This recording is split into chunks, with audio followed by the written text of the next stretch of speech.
doing a little spinny thing. Here we go. Right, I think we're live now.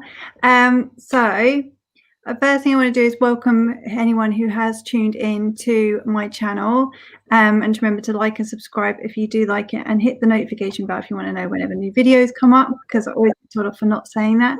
And this is my Ocean Heart launch party, and I have got one of the only copies that has been distributed, because I got this as the publisher copy, like to check if everything was okay. So mine's here first. But publishing on the 1st December, Amazon says that the problem is it's the day after. So is it called Cyber Monday? Mm-hmm. So yeah. There's the Friday one, Black Friday and Cyber Monday. So they're inundated with orders from that. Oh, here's Holly. I'm just going to add Holly in. Hi, Holly. Started. You haven't missed anything. I was just showing you. I have the book. Yay! Making it go the wrong way. There we go, that way. Because it's in reverse and it really confuses me. Yeah, but there's been some problems with Amazon sending it out to people. They're saying that because of Black Friday and Cyber Monday, they're inundated with handling with their orders. So some people have got to wait until the 12th of November for their copy, even though they pre-ordered, which I'm just like, how does that happen? Surely they knew. They could just... No, and they're the experts in this distribution stuff. So one of the things I'm going to show you guys is, some of you guys may have seen this already because I did show some bits in my Facebook group. But so hang on, I get the pages going right. Can you see that? Yeah, that's good. My original book covers design. She did the front cover, obviously, and the wrong way back cover, and she did the interior pages, and then the formatting was done by Julia, and all my chapter pages look like this with a little mermaid at the top and all the typesetting. It is really beautiful. So it is like, that's the nice thing, isn't it, but when you get to self-publish, you get to make those big decisions that make your book more than if it gone for a traditional publisher where they would decide whether or not you're a big enough name to have these fancy things and so I'm really happy with that. To thank anyone who has pre-ordered my book or been part of my giveaways. I have got a giveaway going on. So like if you shared Ocean Heart, if you're part of my art team, anyone can enter. It was to support the pre-order stuff. So there's these bookmarks which I designed myself. A mermaid fountain pen. And this, hang on one way, it's called a book plate. It's by L&B Makes. So whoever wins for the international one will get one of these, and I will write it out to the person. You'll notice that in the book plate, I used the image that was created by Original Book Cover Designs on it, because I thought it just made it a little bit more special than just a sticker.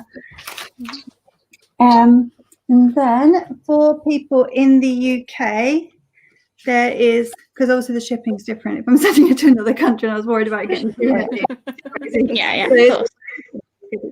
so they get the bookmarks as well. They also get a mermaid book pen. I might get used to how this camera works by the end. And I thought this was a cool idea for book lovers. So it's like a little journal, and you can record in it all your books that you've read, and it's kind of like in the Ocean Heart colours. Yeah, and then the last bit that they get, you guys are all hoping that you entered now. You're like thinking, did I wrong? A book sleeve to keep your book safe if you're traveling and putting it in your bag, or I've checked and you can put a Kindle in there as well.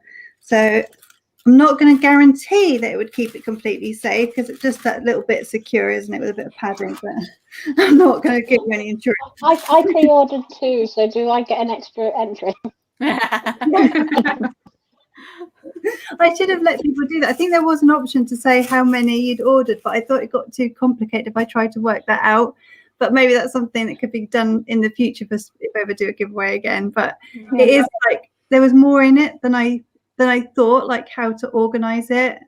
In fact, I haven't even figured out yet how I do the number thing. You know, a number generator website, don't you, Jodie? That like finds honestly, just go onto Google and just do a quick name. Random thing. Okay, so there might be an app where you guys will chat and I'll be entering the numbers into some database thing that Jodie's told me where to go, because I've never done it before and I haven't figured it out. I was going to do like a a bowl with all the names in it. But I was working right up until the last minute. That's what I do. That's your life, isn't it, Alex? Working constantly. And you're like, I've got to do something. I have two lines. I just do the names in a bowl. I don't have any of the fancy stuff. So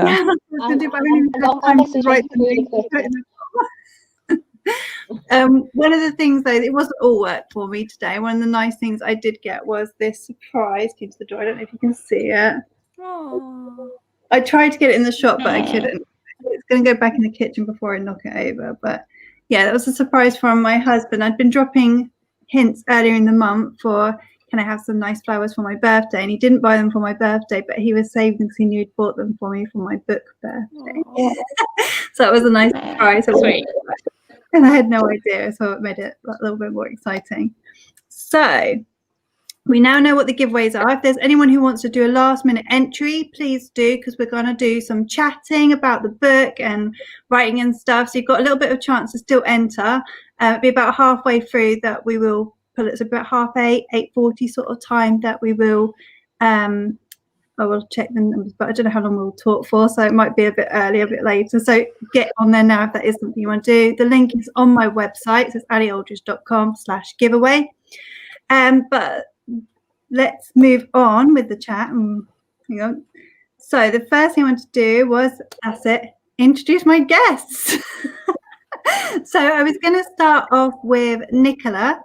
So I just want you to give us a little introduction about who you are as an author and the sort of books you've got, and if there's anything you've got going on coming up soon or things you get involved with.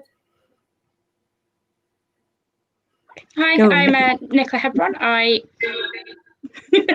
currently write young adult fantasy romance. I'm the writer of the Wiccan Romances series, which the first two books, Amelia's Story and Sam's Story, are available for purchase now everywhere, including on my website, nicolahebronauthor.com. And the second half of the series has now been written, so hopefully over the next 12 to 18 months I will be releasing the final two books, Charlie's Story and Ben's Story, for you guys to read. And next up I've got on my list is Harriet on the hot seat. So can you tell us a little bit about you and what you get up to, what you write? Hi, I'm Holly Lyne, and I write dark urban fantasy for adults. And I also have written a non-fiction book, Goal Setting for Writers. I am the co-host of the Great Writers Share podcast and the Unstoppable Authors podcast. And yeah. Hello. And Fire as well. You've organised that twice now. No, just the once. Yeah, that's okay. Yeah, I'm still exhausted from the weekend. Angeline, who's my co-host on Unstoppable Authors, we organised a writers' conference which happened on Saturday, and we had 15 guest authors from around the world doing panels and workshop discussions, including Jodie. It was an amazing success, and I can't believe how well it went, but I'm just shattered now. Okay, next on my list to put on the hot seat is Alexis. Can you tell us a bit about all your different books you've got going on? Hi, I write dark fantasy romance and sci-fi. I recently released A Heart of Salt and Silver. It's got a paranormal element as well. I have a few others available. They're all on my website, alexisbell.com. And I'm working on a sci-fi series right now. And it's spiraling out of control, but that's okay. You never stop, do you, Alexis?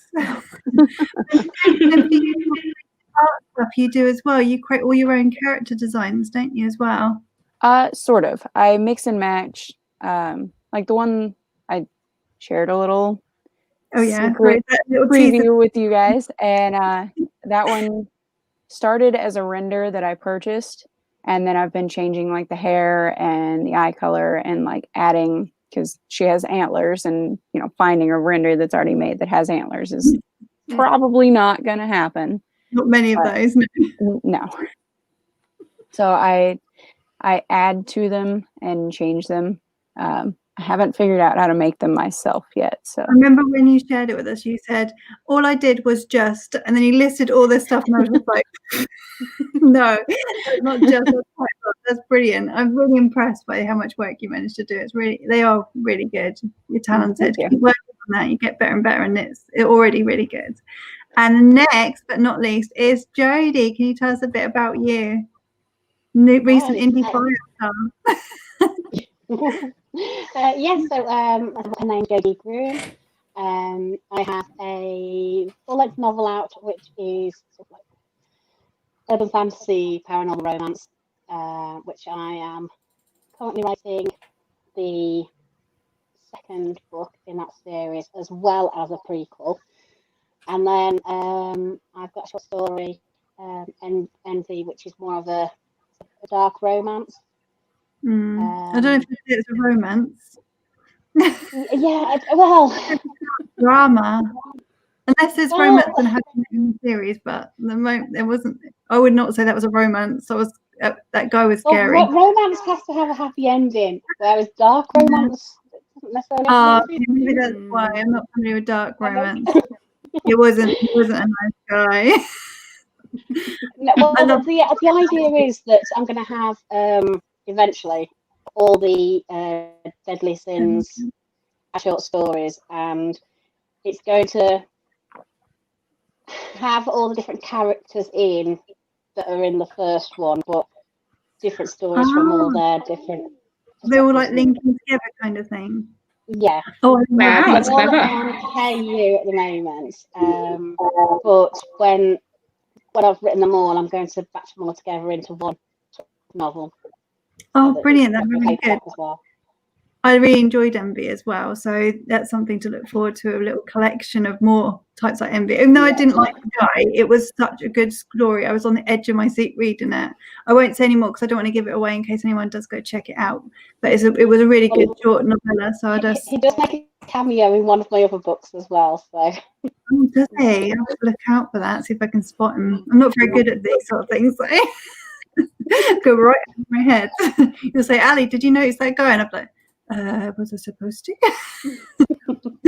And you'll tell me, and I'll be like, oh yeah, now I get it. I'm just not good at that things. It's like when people turn up with their hair, like new haircut, and it's totally different hair color and style and everything, and they're like standing there waiting for me to say, like, your hair, and I just don't notice. I'm just like chatting away to them, and then they're like, Ali, have you noticed my hair? And I'm like, oh yeah, I did. I thought something was different.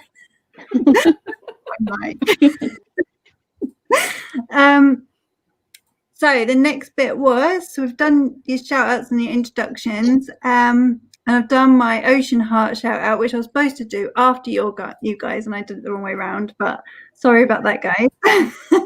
The other bit I was going to tell people who are watching is where to buy, let's see if I can get it right on the screen this time. Ocean Heart, it's gone the wrong way. Ocean Heart. From Amazon, which we've already talked about with the slow delays with the ordering. You can also get it from Stillwater's Books in Pixdo. All the ways to order it is on my website, www.alliealdridge.com. So there's things like the ISBN numbers, which if you were to go to your own local indie bookstore, they're the sort of things that makes life so much more easier for them to order it. And it also supports your high street, and it supports your little local shops, which are really important because we don't want our high streets to become dead. But you can also go to big shops like big chains like Waterstones is in the UK. I think, is it Barnes and Noble in America? But yeah, there's the same thing. They need the ISBN number. They want to know the name of the book. They want to know the title. They're the important bits.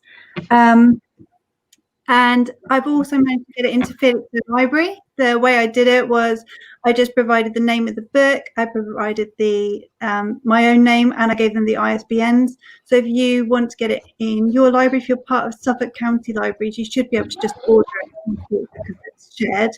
But if you're at another branch, you might have to give the details and they'd have to order it in. But yeah, you can get it into public libraries as well. So there's lots of different options to get hold of it, ebook, paperback, libraries, which is another thing that we should be supporting is our libraries, because I think it's fabulous that people can get free books. My kids love it. They like go crazy in the library. It's actually embarrassing, but The joy of books. The library staff are so good. I'm like standing there like going redder and redder, like my face matches my hair, and my children are like crazy, and I'm not even sure where they are. And the library staff going, "That's okay. It's lovely to see children that are enthusiastic about books." So I'm like, "Oh, you guys are so good." Yeah. So libraries, we've got to support them as well. So I'm just checking if there's anything in the stream. So we've got April Grace. Let me see if I can show that. She's just said, "Hi guys." So hi to April Grace. I did actually was Hi. to her at YALC, which is a conference in London that does like a big book festival all about young adult books. So that was awesome to get to meet someone that I met through Instagram, the same as I've met Jody and Nicola so far, because we bumped into each other. Well, didn't bump, we planned to bump into each other at the MK Lit Fest. Is that right? Is it called Milton Keynes? MK Lit. And we got to Yeah, tour Milton England. Keynes Lit Fest. It was very exciting. Yes, that was last year, obviously pre-COVID. Tarek Barnes just wanted to drop in by just to congratulate me and say thanks and good luck on first of many books. So that was a nice little chat. So I'm just going to check what else I had down on our list to talk about. So next up was I was going to let Jody get the discussion going about getting a draft to publishing. So that whole journey. Yeah. So I think in a way we have similar sort of writing journey, and for me, it took a good 10 years to release my book. How did you get started? How long did it take you? Crazy thing is, it was about December 11 years ago was when I just suddenly this idea of Mariah hit me. At the time she wasn't called Mariah. I think she started off being called Fern, and over the years she became Lily, and then she now is Mariah. So I hope there's not people watching this going, "Oh, I'd rather she was called Lily." But that was old her. She's gone. It's Mariah now. But yeah, it was really, I got possessed by the story, and I just had to spew it out over a few days. So it was like the company I worked for shut over Christmas, so I had the Christmas period off, and I just wrote, and it was like having an affair with my books. My husband got a bit worried about me about how obsessed I was with writing this book, and he was like, "Come on, Annie, come downstairs, watch a film, or should we go play a game?" Because we were quite into gaming at the time. I think we were playing Aeon at the time, but I can't remember. It could have been something else. Could have been City of Heroes. We played that quite a lot as well. And 10 years ago was a long time ago. So he was like, "Do you want to go do that?" And at Christmas came around, and I was like, "Yeah, Rob, I think I'm going to pop round and go visit my mum." I didn't go visit my mum. I went and sat in my car. I waited for him to leave to go around his mum, and I snuck back in the house to finish writing on this story because I was that obsessed. I had to write it. And then I spent a long time editing it because it was such a mess. It really was. I had just thrown everything that came into my head on. I had to just get it out so fast. It was a terrible, terrible mess. And I also not published it, but I used to post it online as well. So there was a website called WeBook at the time. And I might have been called Red Faye on there as well. And I used to post all my stories on there, and I had a little fan group. And even though my writing was terrible, they were so lovely on WeBook. They were really supportive, and they were such. I wish I knew where those guys were, but the whole website WeBook has gone. That's how long ago it is. It doesn't exist anymore. So if there's anybody here who was on WeBook and remembers a story called Drift on there, that was me. That was Ocean Heart once upon a time. Yeah, so it's been a long way. And I was for a long time I also was convinced that the only way to publish was traditional publishing. I don't know if any of you guys had that. Everyone was like that. If you have to do it traditionally. I didn't have the money up front. I'm not being rude about editors. Editors are worth their weight in gold, but an editor's £1,000 just to start with, and that is a huge sum to say, I'm going to pay that, and you don't know if you're ever going to sell even a single book. That was really, really scary, and I was just like, no, I don't have that money. So I kept trying for traditional, editing it, trying to improve it, what they said they wanted, so I'd change it. Because first there was a time when they told me my characters were too old, that they liked younger UA characters so that they could age up through the series. I don't know if you noticed, but now in the UA series, they tend to be already at the top end because they want it to transfer into the adult market as well.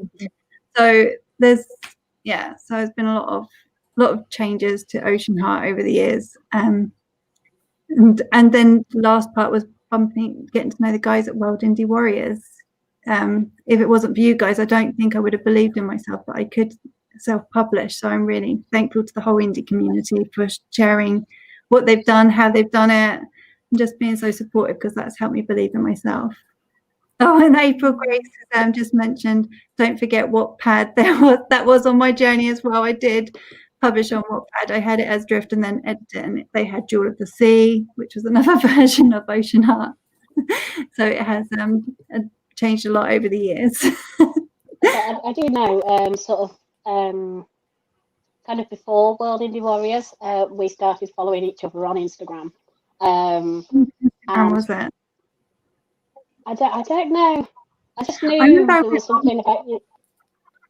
I remember I went on Wattpad and I read your horses story, but I might have found you on Wattpad through Instagram. So clicked your link in your profile on Instagram and got to Wattpad, and then you had a romance story involving horses, because you're quite into horses, aren't you? That's still on now. I've got my Wattpad one, yeah.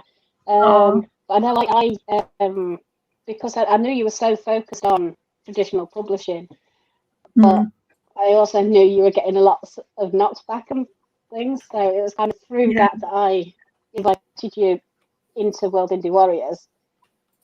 I feel like a little bit of a con when I first joined World Indie Warriors. Everyone was like this author that had this book out and was all self-publishing. I was the one that's in there going, hi guys, I'm still wanting to traditionally publish. But you guys all converted me, because you were so open and welcoming and shared with me what was going on with you. And even read, I remember you and Jodie and Cassidy both read my query letters and were giving me support and feedback and stuff like that. So even though it was all about indie publishing, World Indie Warriors was still supporting me with my own destiny that I wanted to traditionally publish. But it was all like a lack of confidence. I didn't think I had the money. I didn't think I had the ability to self-publish. And then discovering all the resources. I love the brochure that part of the reason I wanted to make that was because there's so much talent in that group, and it helps people find them. Original book covers design, I found that through you, Jodie, and she's a World Indie Warrior. Julia Scott, she is my formatter. She's a World Indie Warrior, and she's in mine. Yeah, she's done all of my books this year as well. We did. A lot of us do love Julia. She is that little mermaid thing she's put in there, and that wasn't the first draft either. The first one I didn't like it. She then gave me a whole selection of mermaids to choose from, and so good. Yeah, go and show us Sorceress of Truth. Go on, because that was what made me go with Julia. Have you got it there, Julie? Yes, I've got two different types of chapters, so that's like a regular chapter. I thought that was the demon chapters with the mirror. No, the demon ones are darker. Oh, they got the crow on. And they've got what's the problem? I jumping around. But then I've got the scene dividers. I've not got many, so it's quite hard to find them sometimes. But there's a particular sort of logo that runs through the book. There's a special meaning for it, and sort of and then at the bottom of the page, feathers. Yeah, nice. There's lots of hidden details in that's there. What I like about hides little things in there, doesn't she? It makes it just that little, well, she got the Cinderella treatment, isn't it? Yeah. Is that what you've got as well, Holly, in yours? Have you got? Yeah. Do you want to see? Yes, please. Is it in the urban fantasy one? Oh, it's in both series. Okay, so each one in the series has a different title page. So just the face of the moon shifts, and the others have one of them's got a plague doctor on it. One of them's got claw marks in it. It's awesome. So that was what she did for my fiction, but she formatted my non-fiction as well. And when she saw the cover straight away, she was like, I can use that icon. So she did. So in the, because it's a workbook, and where the exercises are, she put the little icon from the cover in. That's really good. Okay. So yeah, she's a genius. She is. We do Yes. love Julie. And one of the things while I've been doing all my posts on Instagram about my book, I have mentioned original book cover design, but I haven't got a nice picture yet of my book open because usually I have the children around. So I haven't shown off Julia's artwork yet. So it's definitely something that will be something to look forward later in the year, or maybe even 2021. It's coming. Look at my insides of my book, but I haven't had a chance to actually do that bit yet. But yeah, so I did message her today and said, I am going to do it, I promise. I do love it. I did like a mock-up of the interiors of these, or of one of them. I just grabbed a PDF of one of the pages, and That's a good idea. yeah, and just so it was like not actually a photo of the book, but a Yeah, mock-up. that would be brilliant, because that's how I do a lot of my social media pictures, is on my phone using a like a render picture or just the cover image. Because with the children around, they just destroy everything, and I'd be stressed doing it, and also it would not come out the way I want it to. And I don't know, have you looked at Bookstagrammer's pictures? They're absolutely stunning. I don't know how they find the time and energy. Like my husband would go crazy because that would be sit up for like a week taking that picture. And they seem to be able to do a different one every day, don't they? It's like so much talent. I'm blown away by a lot of Instagrammers and Bookstagram accounts. There was quite a few, I think. Sam Goodwin shared a few today to do with the indie wisdom book, and there apparently there's some pictures from some Bookstagrammers in there, and she tagged them all, and I went and looked at their pages. Oh my, they were book candy.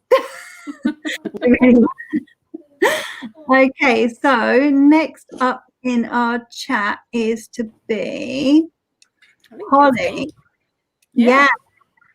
So Ali, you've been crazy busy with all this launch stuff. Have you taken some time to relax during the launch? Not so much, but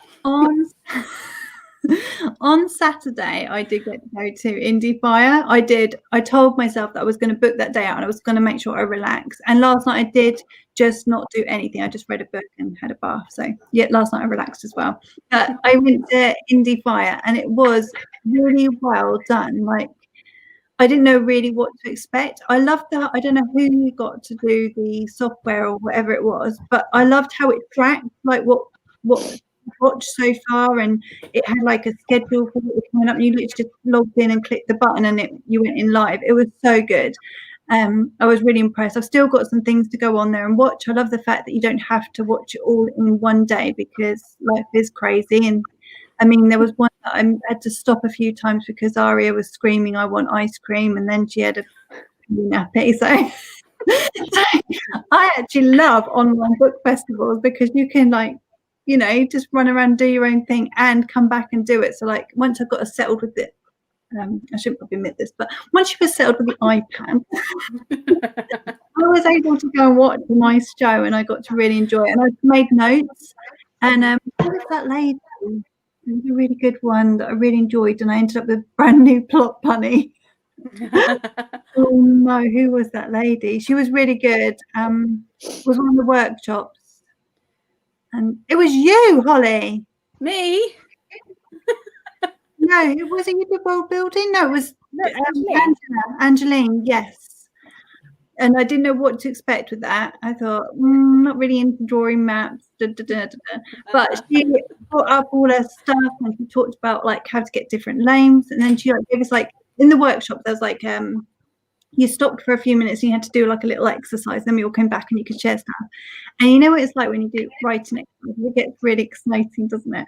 So it started with this little idea, and I was like, okay, I'll come up with this character. And then I was like, I'll come up with this setting. And by the time I finished, I was like, I have a whole story. I've got a whole world in my head, and I've got to write this. When am I going to have time? Like, do you guys think this? Like a vault packed full of bunnies, and they are going to explode very, very soon. Yes, I can relate.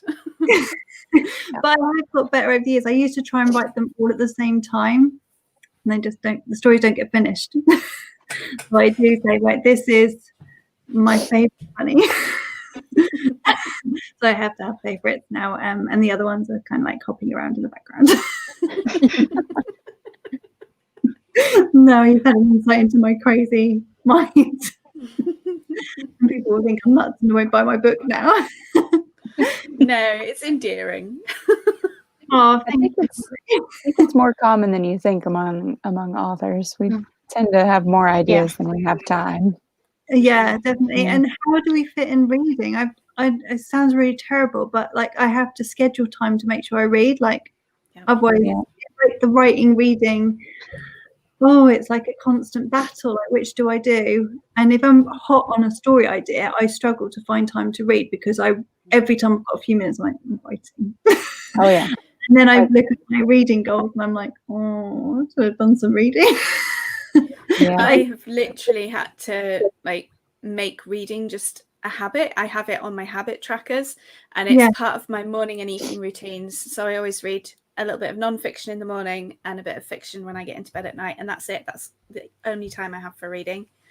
That's really good. Yeah, I'm like Holly. More when I'm editing. I've scheduled it in, so like every evening, a couple of chapters, and then bit of non-fiction at some point during the day. I'm not quite as strict as doing it in the morning. It's usually when I've got a bit of a break. Yeah. When you guys say you read non-fiction, sorry, you went all echoey on me there. At the minute, I'm reading all of Joanna Penn's series. I'm reading Audio for Authors by Joanna Penn at the moment. So I had to pick whichever one was at the top of the pile. Right, see, we got recommended her books when we did the tour of Ingram, and I have to admit, I've read a couple of them. They're really good. So I would recommend, if you're an author, you're an indie author, pick this up.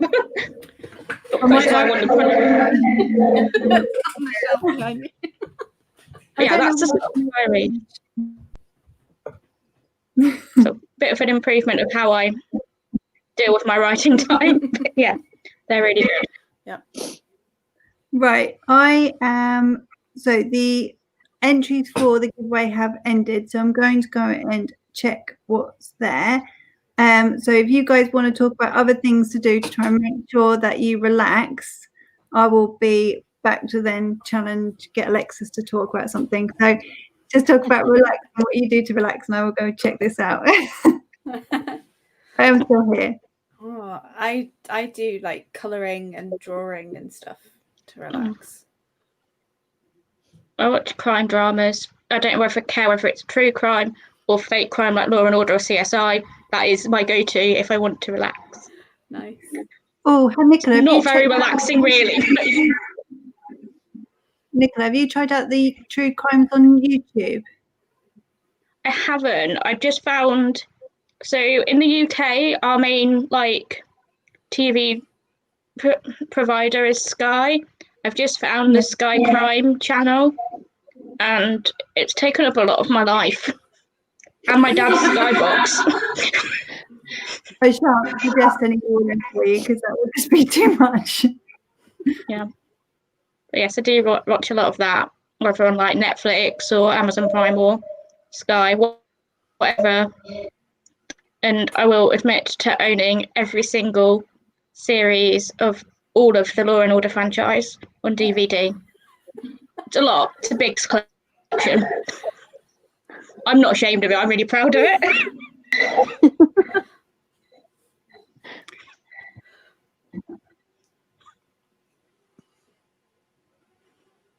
I'm not sure where that person's address is. It's not even a whole address.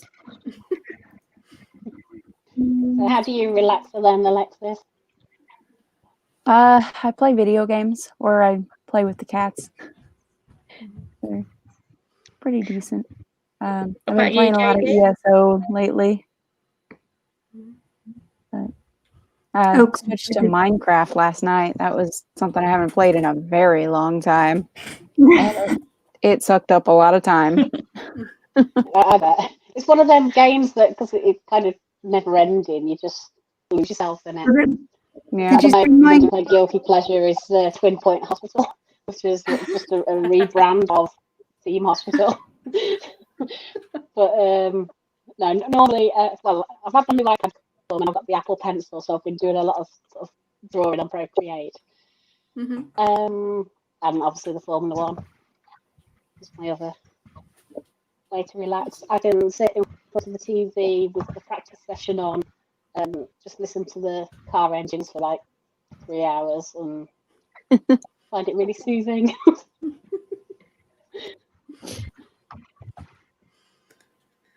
Cool. I've almost got the stories. I've just got to put up the international with the UK. Otherwise we'll have. Nicola, do you listen to the? Oh, sorry. Nicola, do you listen to the Creative Pen podcast? I don't. I've signed up to it, but I haven't quite. I don't know how I don't have time to listen to it, but I somehow run out of time. It's right up there with "Stay Sexy, Don't Get Murdered." The things I want to listen to. And yes, that is a genuine podcast. I got recommended it. Yes, it's. Wow. I got recommended it at a bookshop when I was buying some true crime books, and the bloke was like, "Oh yeah, you'll love Stay Sexy, Don't Get Murdered," and I was like, "But yeah, I've listened to one episode. It's actually really good." So, wow. Okay. Quite a title.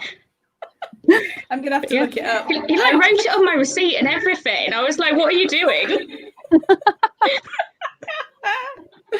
I've got this receipt somewhere. I don't actually know where it is, but I still have it. Imagine if he hadn't explained that it was a podcast. He just wrote that on the receipt. Oh my god. I am forever worrying that someone might find that receipt. Yeah, but he like recommended loads of others. He like went through like a list of books I should like and like some TV shows, and then he was like, "Oh yeah, also Stay Sexy, Don't Get Murdered." I was like, "What? You went to the podcast?" I was like, "Thanks." Didn't quite work. I was like, I thought that was a come on, like really, but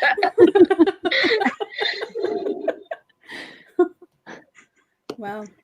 Well, yes, that is a podcast. All right. You learn something new every day. Right, I am back now. Are you guys ready for our next topic? Yeah. Okay, so Elexis, time for you to go in the hot seat. I was going to get you to ask me about the different aviators because I know that you'll quite enjoy making different races and species and stuff like that. So I thought it'd be fun for us to have a chat about that sort of thing. Yeah. Yeah. So what ones are in your book? Because it's, I don't know if you can see it. I do have my copy. It's up there. You got it? Yeah. I haven't started reading it yet. It's my next one. Oh, is it in America and in the UK where it's printed? It's going to take until the 12th of January. I have no idea. That's really impressive. It's here. Yay! So I haven't started reading, but it's up there. I think you're the first person to receive it, Alexis. Well done. First real customers that I know of that's got it in their hands. So I'm so pleased for you. Sorry, the question. What's in my book? Yeah. You might have got an inkling that there's going to be mermaids in there. So they're mermaid. I think so. Yeah, I have kind of said that. But don't go into it thinking that she is a mermaid at the start. She is, but she doesn't know she is. So it takes a little while for her to turn into a mermaid. So don't read it thinking it's going to be set under the sea because it's not. It's set in a high school. It's a contemporary fantasy. But yeah, so the mermaids have like storm summoning powers and things like that. And it's very rare for them to be able to manipulate water, which you might see every hint of something going on later at the end. And there's also like some hints at some other aviators within Ocean Heart. So there's a hint at the werewolves because it's one of the things that comes up as a warning early on in the story. And there is also a big battle that involves a creature or one of the aviator types, which is called a reaper. And they're like crow. They shift into crow-like creatures and they take people's souls. And that's what book 2 is going to be more focused on, is the reapers. So that's something to look forward to. Other creatures that are going to come up later on in the series but haven't been introduced yet are werecats and kitsunes, which I'm looking forward to doing as well. So lots of fun things. I like to throw it all in there. Oh, and I forgot about the Dragos, which are kind of like a snake dragon type creature. Yeah, those and the Reapers sound really interesting. I mean, they're all interesting, but those two seem like they'd be my favorites. You like the dark stuff, don't you? They are the dark ones. So what creatures have you got in your books? Which is your favourites that you've created? It depends on what book. I don't like to write human characters, hardly ever. They're only in like my sci-fi stuff. All of my fantasy stuff, it's mostly other races. Heart of Salt and Silver, since that one's got like a paranormal twist, it's like vampires and werewolves and demi-demons. The sci-fi series I'm working on has a couple alien races. The one that I sent you character art for has Kin, June, and Fawn, and those are just races I made up. Okay. They all have they're pretty similar. They're all spawned from the same goddess, so they're similar. They just have like different color schemes, basically. They have antlers and like they have the silver. Well, one race has white tipped ears and they're all pointed. One race has black tipped ears and one has silver. And then like their freckle colors are either black or white, depending on which race they are. Just stuff like that. Do you draw pictures of them before you start, or do you like? How do you remember like how they all look? 'Cause yours are all quite unique, aren't they? Yeah, they're kind of different from one to the other. I just have them in my head. I don't know. I don't do the pictures until after.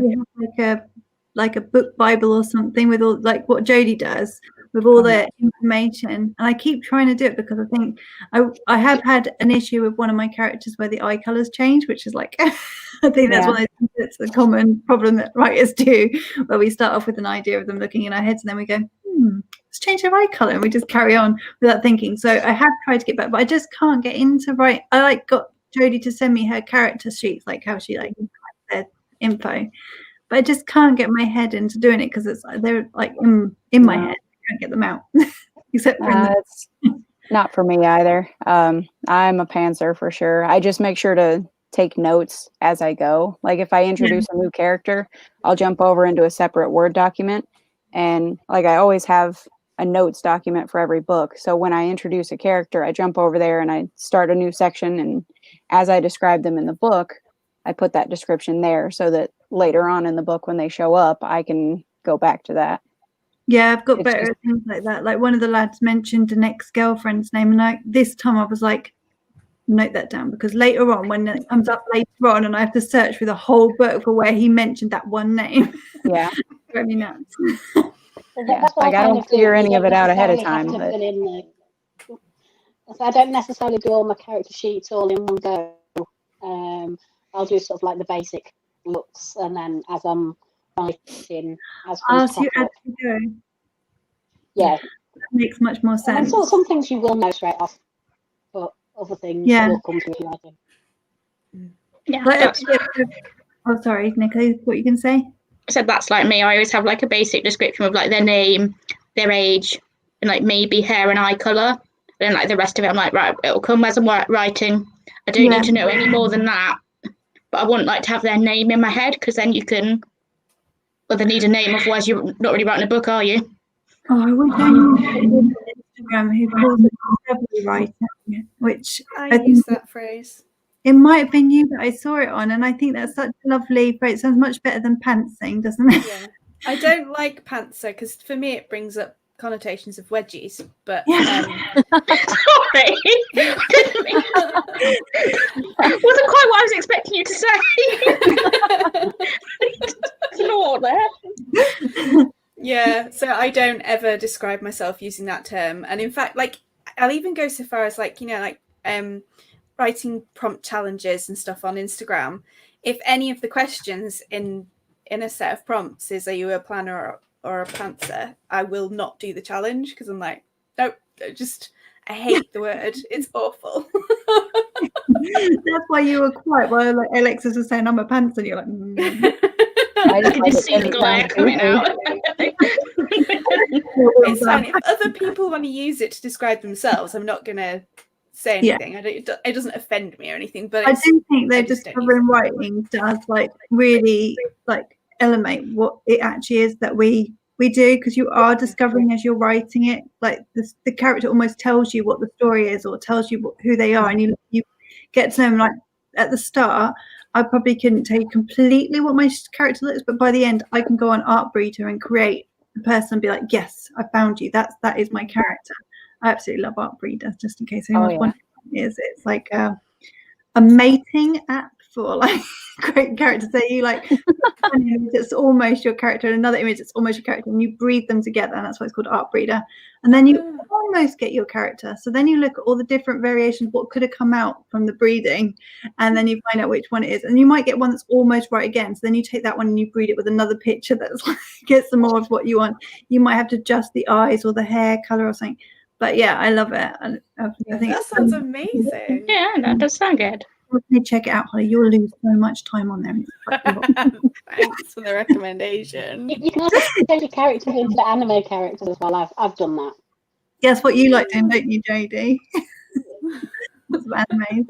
You must struggle though a little bit, Alexis, because there's not many pointy-eared cat people, is there, to breed with?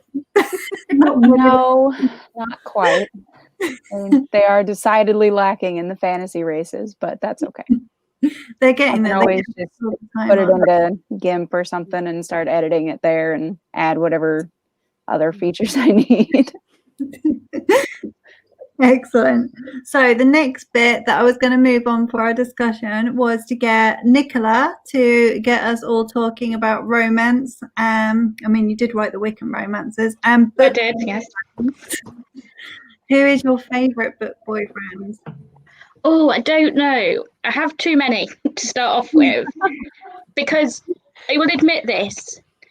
In a book, a guy in uniform, I'm like automatically like, yep, sorted.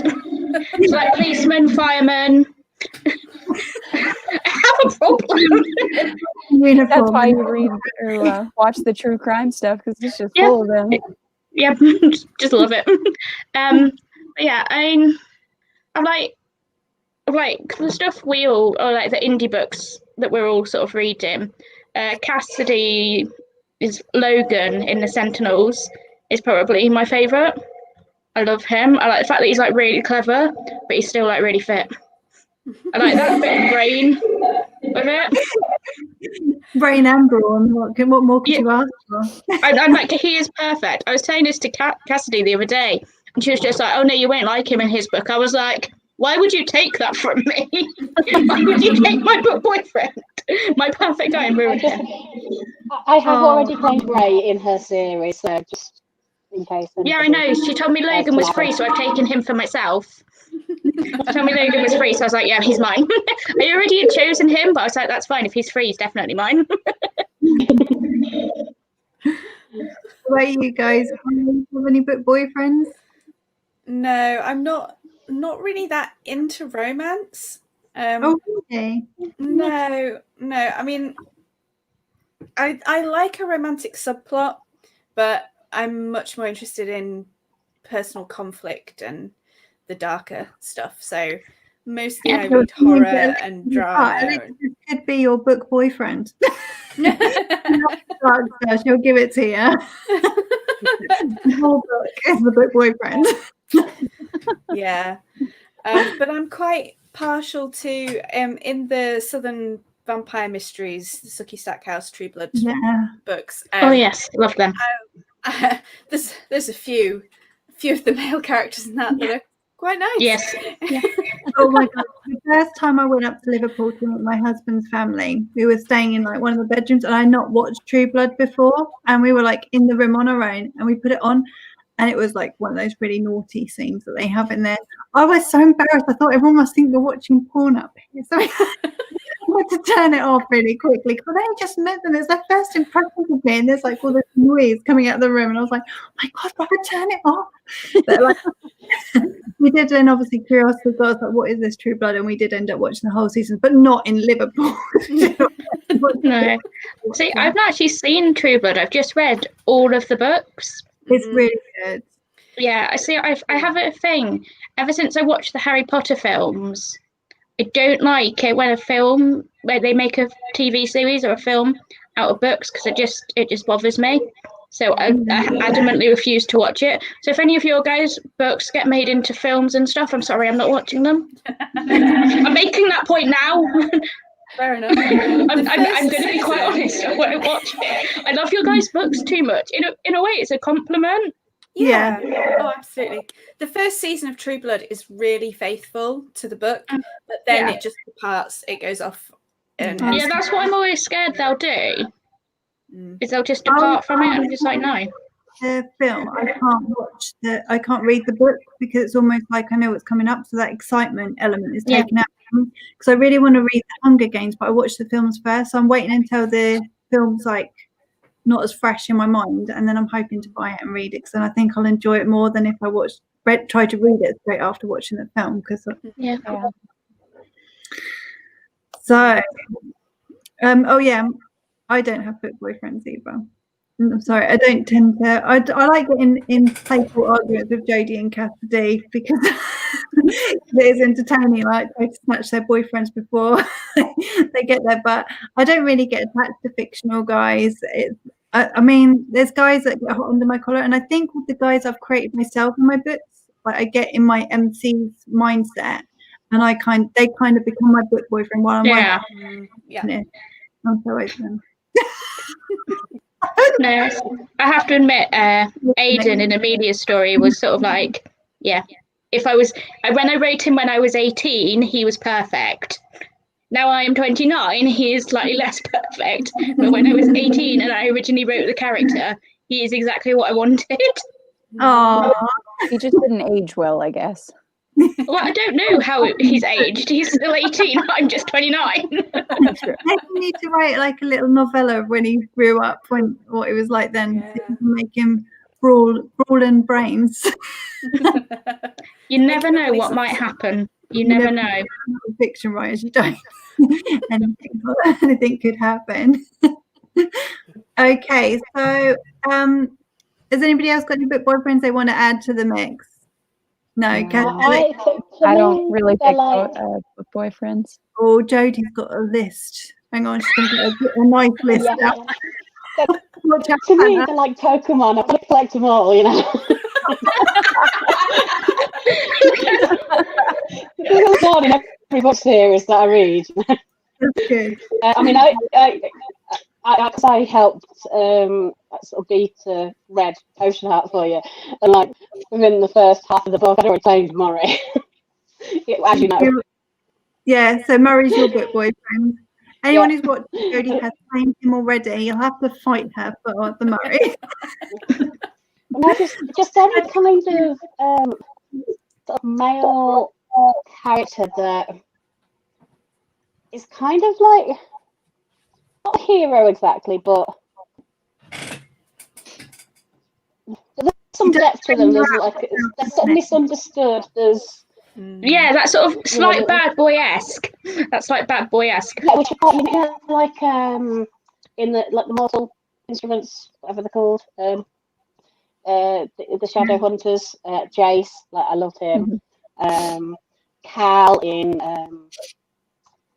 I did like Jace until they did the whole storyline where he could be her brother, and it was just a complete turn off. Even when he wasn't her brother anymore, it's just that if he was in mean it, then I was just like, no, you've ruined it. Like I was reading them sort of as they were being released, and obviously there was a gap between the next book. And I was like, oh my God, he's not her brother, but the fact that he is her brother is, or suggests or believes that he is her brother at a certain point. It's just so like, no, not for me. Yeah, that's a little out there. I did like him up until that point. He was really scrummy. Like I could see why she was pushing that best friend to the side. It was like, yeah, definitely Jace. And then the brother thing, I was like, go with the best friend. I'd that makes a bit of a difference. Although the next, you know what that woman will write? She'll write that the best friend is her brother next. So don't dare go anywhere near that book. Just don't know what she might do to us next. What's her name? No, I'd say What her name is?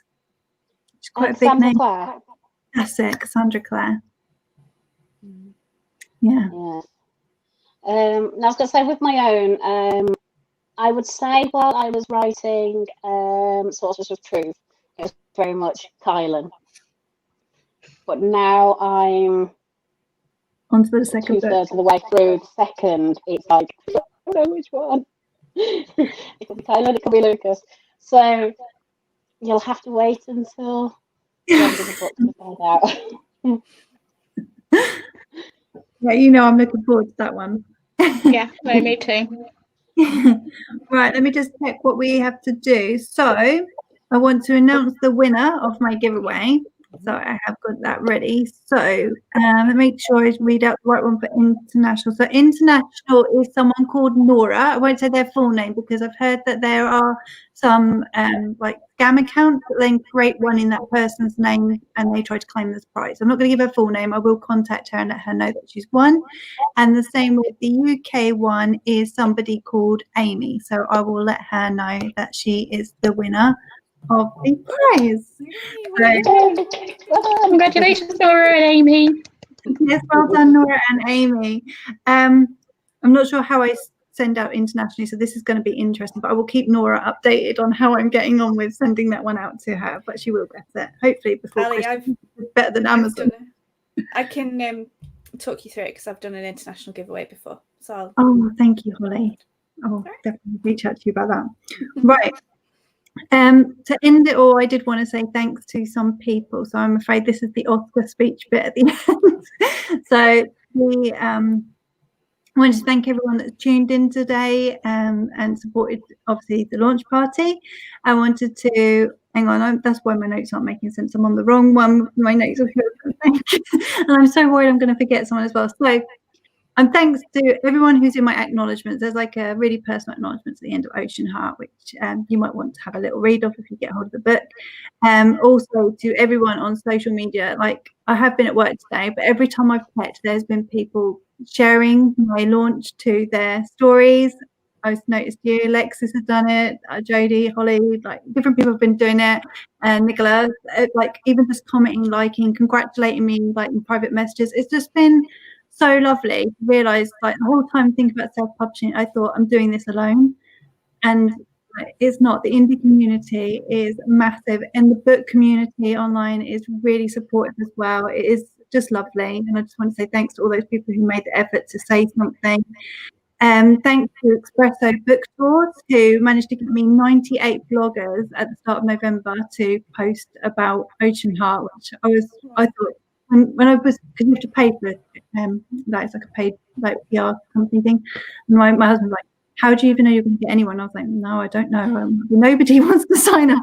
So when she sent me the spreadsheet with 98 people, I was just like, wow, that's really good. So I was really chuffed. That was the only bit of marketing I paid for the whole thing. Everything has been people just being kind and supportive.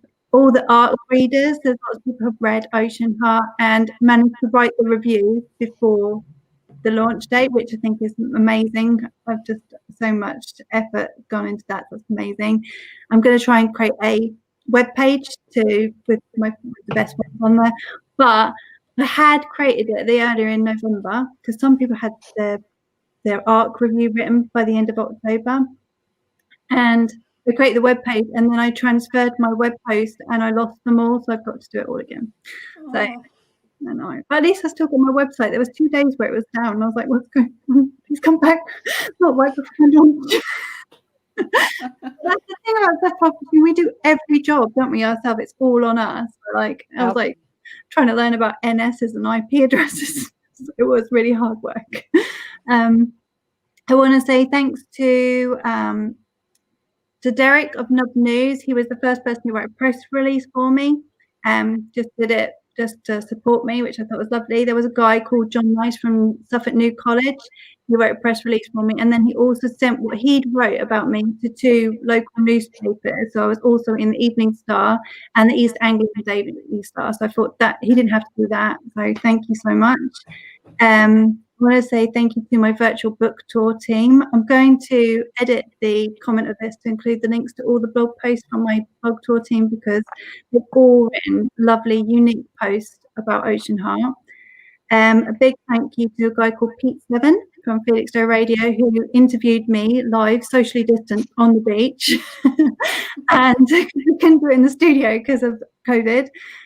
So we did that. That went live yesterday on the radio, and he played it again today to give me a little bit more airtime. And I just thought that was so sweet of him. We didn't have to do that. Thanks to Will at Stillwater Books, who I asked, can we do a book signing? He agreed. We went into lockdown, so we've now had to do a social distance book signing. We're just waiting for the books to arrive. I will be signing them, and then he will be getting them out to customers. And he also does a doorstep delivery service to local people, especially if they're isolating and stuff. So that's really good. And he's also ordered 5 extra copies. So if anyone's just discovering I've published a book and they're local to Felixstowe and want a signed copy, there are extras, so you can still get them. And I also obviously want to say thank you to my live stream team, Jodie, Elexis, Holly and Nicola. I was so nervous about going live and streaming, and you guys have been amazing. You've done all those little ones that we did leading up to it to help us get used to the software. Like, they could have gone completely wrong, but they actually went really well. And I'm so thank you to you guys for being part of that. And I do have a special bit that I was going to read out, which was an extra special thanks to Jodie. I think some of it's come up during this live session, but I just want to say extra thanks because you were there when it was my early drafts. You helped me with editing it right at the very start, giving me feedback. You read my query letters. You helped me with getting agents. You helped me with my publishing process. You shared everything that you've done. Like, I've discovered so much through your self-publishing process to enable me to do my self-publishing process. You've been just so open and honest with me that it made me see I could do it. You got me in the World Indie Warriors. You've encouraged me in whatever I've set my heart to. So when I was traditional, you were supporting me that way. When I went to indie, you supported me that way.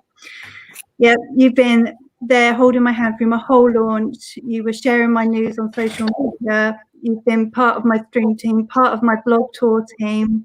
You've been part of my ARC team.